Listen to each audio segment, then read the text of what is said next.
말씀 봉독합니다. 하나님 말씀은 요한일서 3장 10절 16절에서 19절 말씀입니다.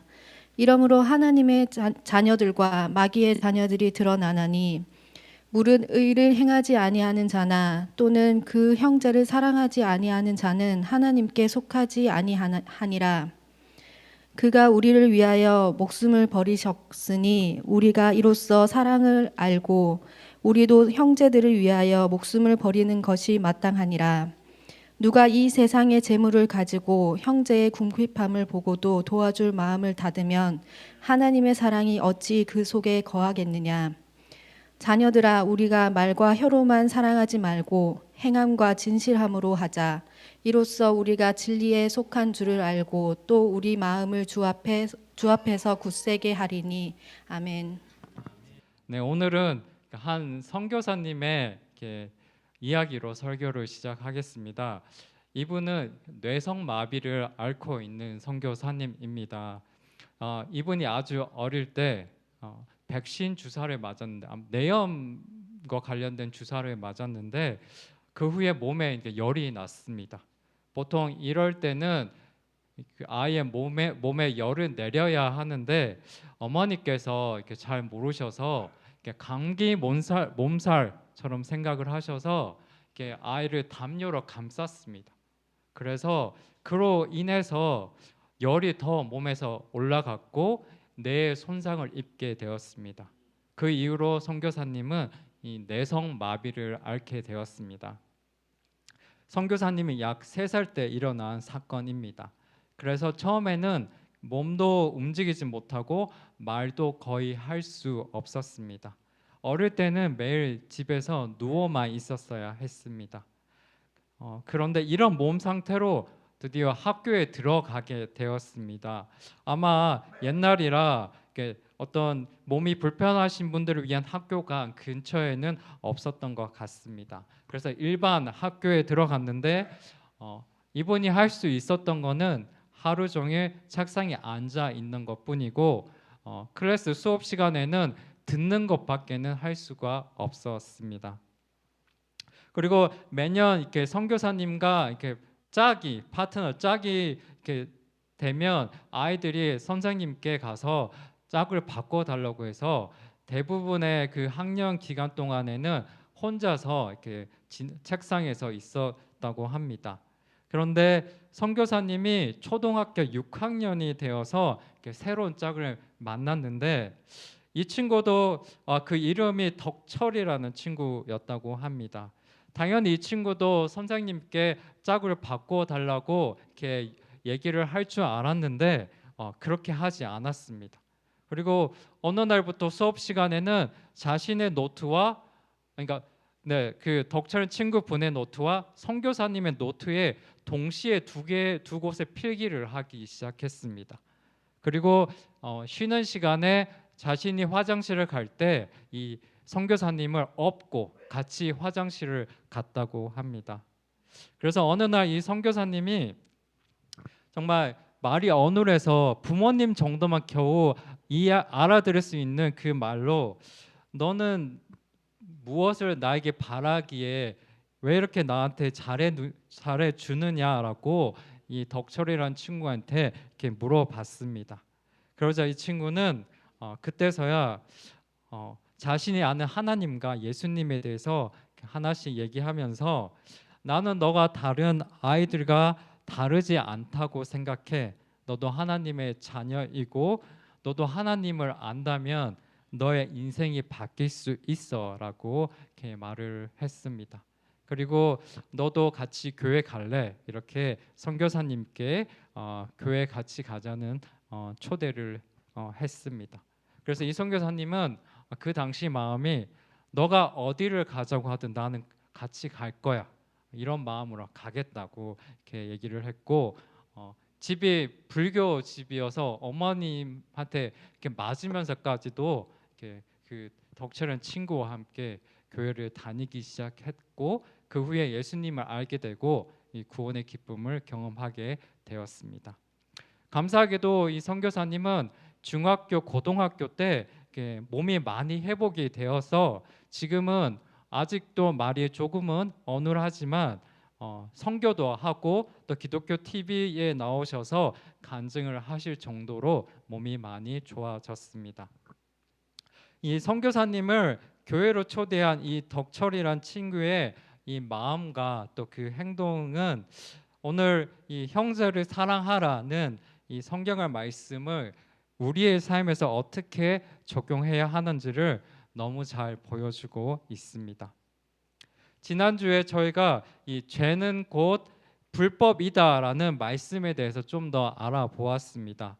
이런 불법을 행하는 사람들, 하나님을 대적하고 against하고 다른 사람들이 주님께로 돌아오는 걸 막는 이런 불법을 행하는 사람들은 마귀에 속한 사람들이다라고 성경은 말을 합니다.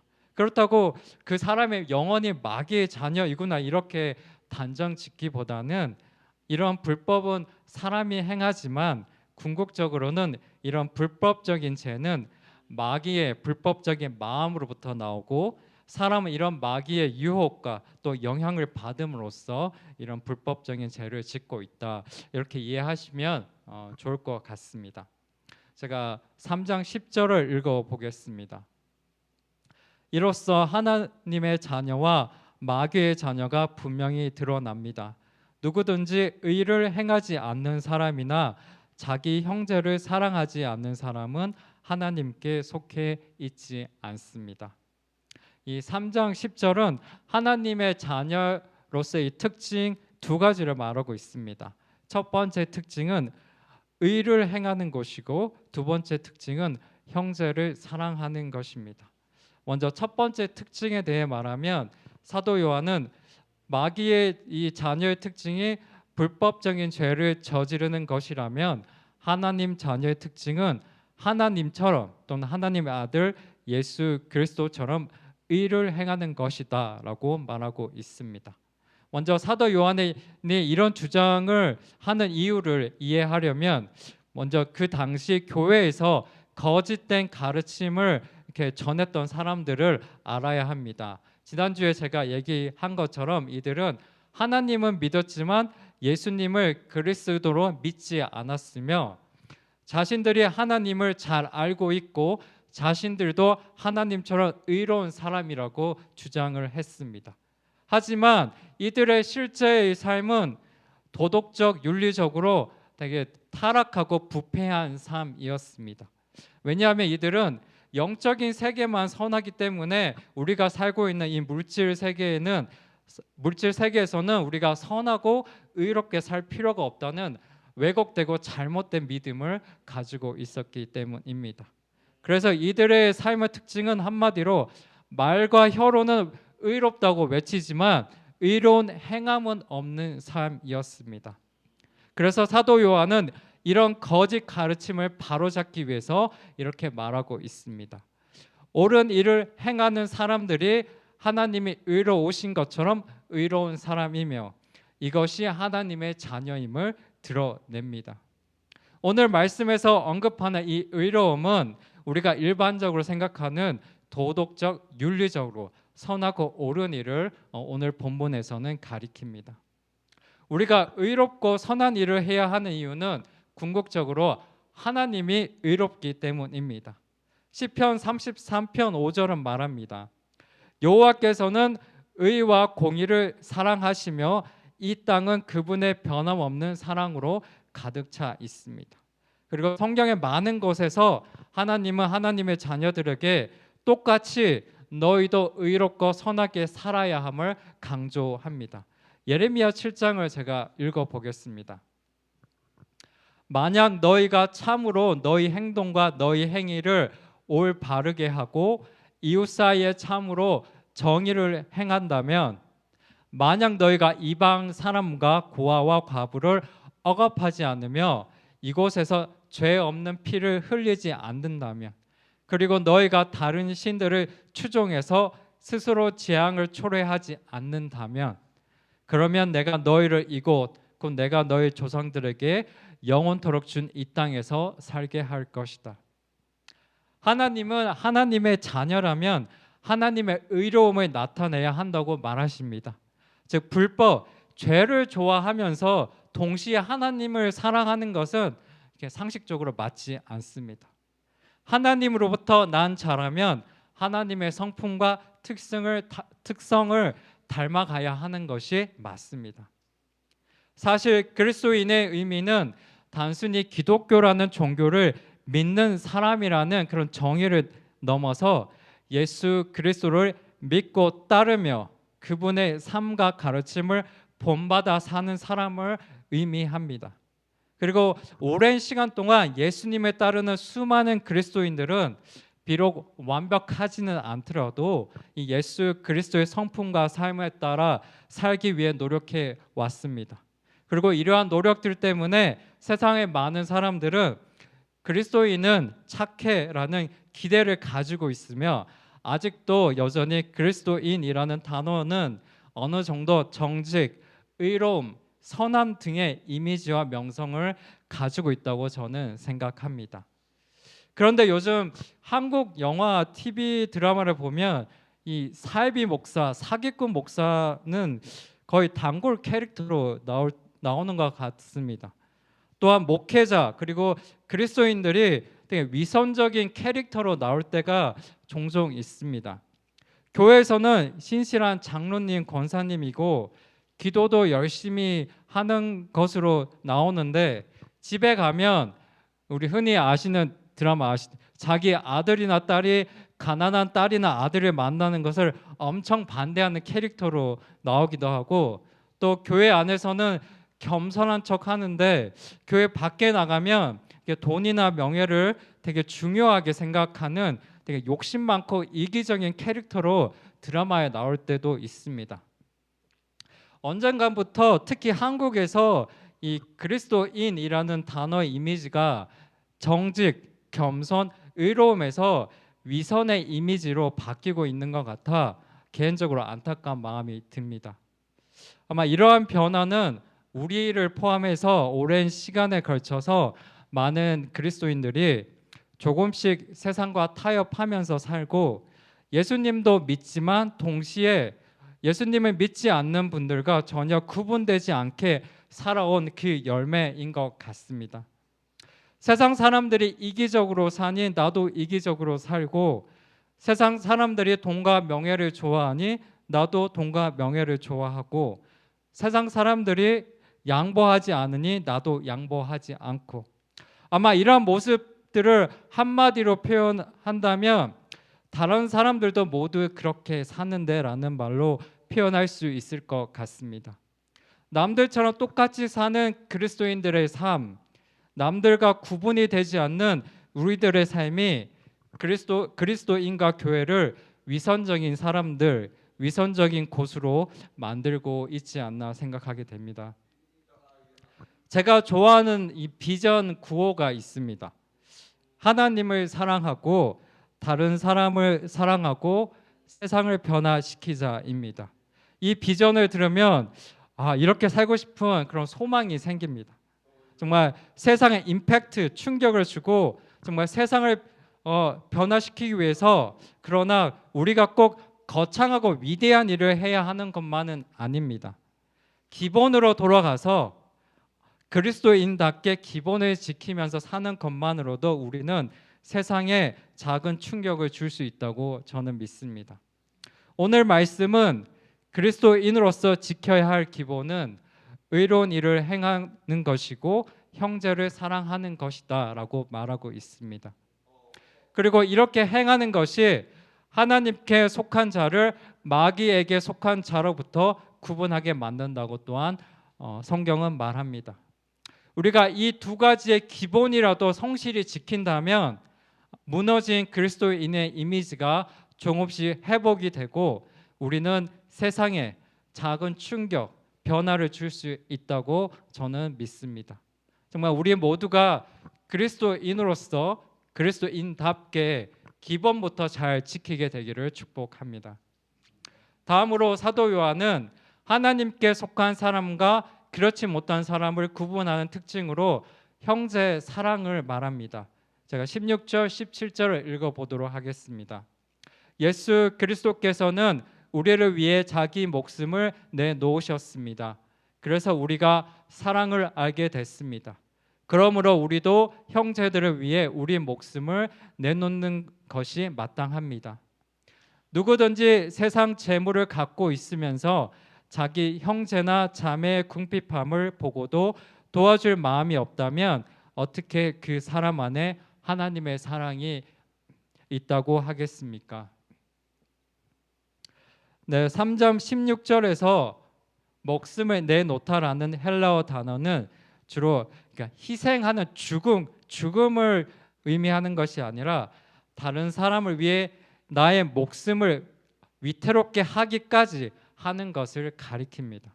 이 사도 요한이 말하는 사랑은 형제를 위해 내 목숨이 위태로움에 이르기까지 희생하는 사랑을 의미합니다. 예수님은 그러나 자신의 목숨을 위태롭게 하는 것을 넘어서 목숨을 내려놓으심으로써 우리에게 진정한 사랑이 무엇인지를 보여주셨습니다. 이 3장 17절은 이 사랑의 원리를 우리의 이 현실에 실제 적용한 사랑을 보여주고 있습니다. 그것은 내 동료, 우리 같은 교회 신자들 또 내 이웃들의 필요를 채워주는 사랑입니다. 그래서 사도 요한은 나는 물질을 내가 가지고 있고 내 동료 신자들은 물질이 없어서 궁핍함을 느끼고 있는데 그들에게 마음을 문을 닫고 도와주지 않으면서 어떻게 내 안에 하나님의 사랑이 있다고 주장할 수 있겠느냐 이렇게 말하고 있는 것입니다. 그러나 우선 우리가 주의해야 할 점은 교회 안에서 물질 특히 돈을 이렇게 빌려주고 돈 거래하는 것은 현실적으로 분별이 필요합니다.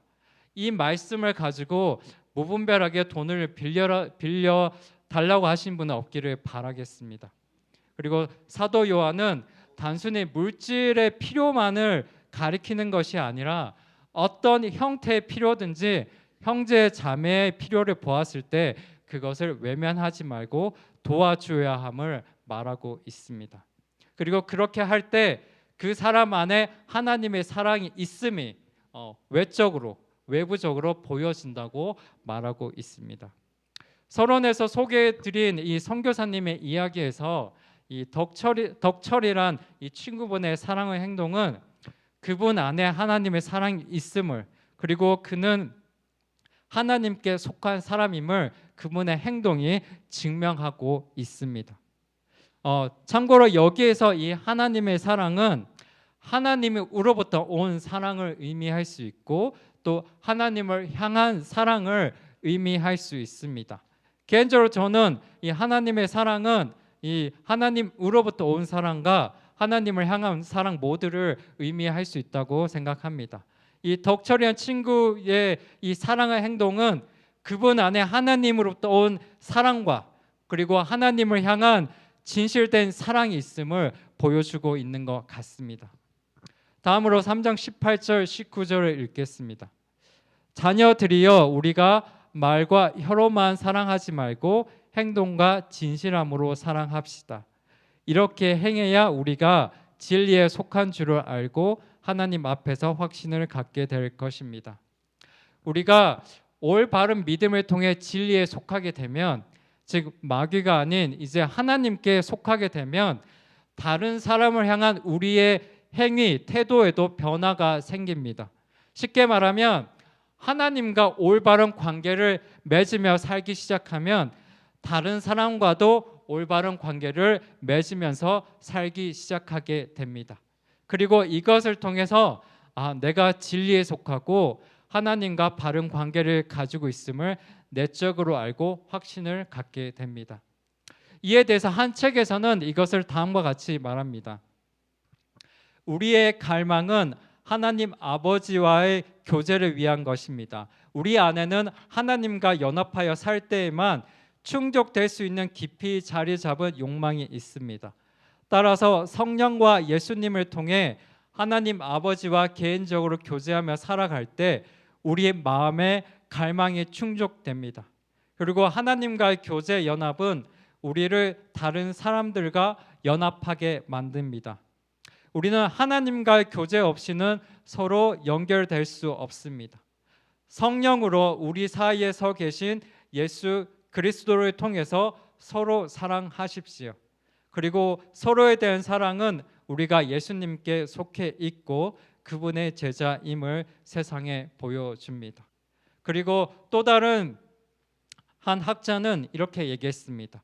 하나님 없이 우리가 스스로 다른 사람을 사랑할 때 우리의 사랑은 다른 사람을 통제하려고 한다. 그러나 영적인 사랑은 하나님으로부터, 예수님으로부터 나오며 예수님과 같은 희생하는 사랑이다라고 얘기를 했습니다. 이 말은 왜 형제 사랑이 하나님께 속한 자의 특징인지를 잘 설명해 주고 있습니다. 형제를 사랑하는 마음은 우리가 생각하는 성경에서 말하는 영적인 형제를 사랑하는 마음은 하나님으로부터 오기 때문입니다. 이 하나님과 친밀한 관계 안에서 이 하나님의 사랑이 내 마음에 들어오고 내가 하나님을 사랑하게 되면 자연스럽게 다른 사람을 향한 사랑의 태도를 가지게 됩니다. 그리고 다른 사람을 사랑하는 것이 곧 하나님을 향한 사랑의 표현이기도 합니다. 마지막으로 우리가 한 가지 주목해야 할 것은 이 의를 행하는 것과 형제를 사랑하는 것은 한 번, 두 번의 행동을 의미하지 않습니다. 이것은 충동적인 의로움이나 형제 사랑이 아니라 나의 의지를 가지고 지속적으로 행하는 것을 의미합니다. 사실 누구나 충동적인 죄를 지을 수 있습니다. 그리고 하나님은 우리에게 완벽해지라고 말하고 있는 것이 아닙니다. 그러나 하나님은 우리가 의지를 가지고 의롭게 사는 것을 선택하고 노력하라고 말하고 있습니다. 그래서 이것은 선택의 문제이기도 합니다. 예수 그리스도를 믿는 것에는 예수님을 나의 주님으로 받아들이고 그리고 예수 그리스도를 따르는 것이 포함됩니다. 예수 그리스도를 믿지만 난 예수님을 따르지는 않겠어. 예수님처럼 살려고 노력하지는 않겠어라는 옵션, 선택은 없습니다. 그래서 예수님을 믿는 것은 사실 가볍지 않습니다. 예수님을 믿는 것은 때로는 우리들에게 내가 중요한 것들, 내가 좋아하는 것들의 우선순위를 바꿀 것을 요구합니다. 예수님을 믿는 것은 때로는 우리들에게 불편함을 감수하라고 요구합니다.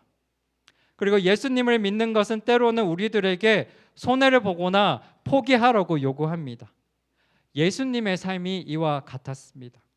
그래서 성경은 생명으로 인도하는 문은 좁고 그 길은 험해 그곳을 찾는 사람은 적다라고 말하고 있는 것인지도 모르겠습니다. 이처럼 예수님을 믿는 것 그리고 그리스도인으로 사는 것은 또한 내가 의지를 가지고 선택하는 것이 요구됩니다. 예수님은 또한 제자들에게 말씀하셨습니다. 누구든지 나를 따르려거든 자기를 부인하고 자기 십자가를 지고 따라야 한다. 이 또한 나의 의지와 선택이 요구됩니다. 그리고 이 선택은 한 번으로 끝나지 않습니다. 날마다 이러한 선택이 요구됩니다. 이러한 선택은 내 의지만으로 안 되기에 예수님은 계속해서 내 안에 거하라고 말씀하고 계십니다. 성령 충만하라, 성령의 능력을 받아라, 성령의 능력으로 마귀의 유혹과 시험을 이겨라 라고 성경은 계속해서 말하고 있는 것입니다. 이제 말씀을 마무리하고자 합니다. 먼저는 오늘 설교를 준비하면서 개인적으로 저는 저의 평범함을 다시 한번 느꼈습니다. 어제 한국에서 되게 존경받으시는 한 월러 목사님의 설교를 제가 이제 들었습니다. 이분은 목회자 세미나에서 되게 젊은 목회자분들에게 참 너무나 자신감 있고 정말 힘 있는 목소리로 이 잘못된 것들을 지적하고 꾸짖었습니다. 그렇게 그분이 할 수 있었던 것은 그분의 삶이 그분의 설교를 뒷받침했기 때문입니다. 삶이 뒷받침이 되면 설교도 자신 있게 할 수 있습니다. 저도 오늘 성도님들에게 의롭게 사십시오, 정직하고 바른 선택을 하십시오, 서로 사랑하십시오라고 자신감 있고 강한 목소리로 말하고 싶지만 아직 저의 삶이 이렇게 설교를 잘 뒷받침하지 않고 있는 것 같습니다. 그래서 어제 설교를 쓰면서 나의 삶은 참 평범하구나, 어느 정도 선에서 타협하는 삶이고 아직 불신자분들 또 성도님들과 특별히 구분되는 것이 없는 정말 똑같은 평범한 삶이구나라고 이렇게 느꼈습니다. 그로 인해 또 저의 이 부족함을 생각하기도 했습니다. 그럼에도 예수님 때문에 저는 낙담하지 않고 힘을 낼 수 있습니다. 내 안에는 사랑이 많이 부족하지만 예수님으로부터 사랑을 공급받을 수 있기 때문입니다. 또 날마다 선택의 순간에 남들도 다 그렇게 하는데라는 유혹이 들어오지만 성령님 또한 저의 양심에 찔림을 주시기 때문입니다. 성도님들 삶이, 제가 직장 생활을 해봤지만 참 바쁘고 피곤하고 지쳐 있을 때가 많습니다. 집에 가면 아무것도 하기 싫습니다. 그래서 때로는 TV를 켜놓고 조용히 쉬고 있고 싶을 때가 너무 많습니다. 제가 그랬습니다. 그럼에도 불구하고 시간을 만들어내셔서 말씀을 읽고 기도를 하셔야 합니다. 말씀을 읽고 기도를 하면서 나의 행동, 나의 선택들에 대해서 하나님으로부터 교정을 받아야 합니다. 하나님으로부터 양심의 찔림을 받는 시간을 가져야 합니다. 올해 제가 기도하다가 고친 행동이 하나 있습니다. 그것은 제가 웹툰 보는 것을 그만둔 것입니다. 저는 TV 드라마, 예능 보는 것을 되게 좋아합니다. 그리고 웹툰 보는 것도 이게 짧은 시간 좀 스트레스 받았을 때 시간을 보내기에 너무 좋습니다. 그런데 제가 좋아하는 웹툰들이 좀 폭력적인 장면들이 많아서 영적으로 저에게 안 좋은 영향을 준다고 느낄 때가 많았습니다. 그래서 저는 웹툰을 그만 보기로 결심을 여러 번 했는데 정말 일주일을 가지 못했습니다. 늘 작심삼일이었습니다. 올해는 제가 하나님께 웹툰 안 보는 것에 대해 사실 기도한 것이 아니라 개인적으로 저의 삶을 돌아보고 저의 부족함을 느끼면서 제 삶이 또한 이렇게 신학생으로서 좀 더 좋은 본이 되는 삶이 되기를 소망하며 기도를 하고 있었습니다.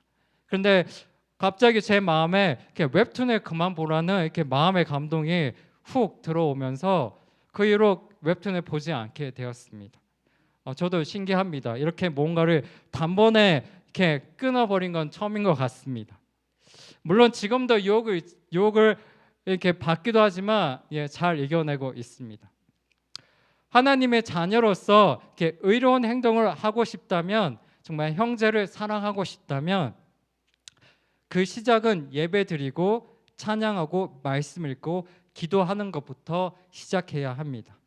이러한 시간을 통해 하나님이 우리의 행동들과 선택들을 이렇게 교정해 주십니다. 이러한 시간을 통해서 우리는 하나님의 사랑을 진짜 우리의 마음 가운데 느끼고 경험하게 됩니다.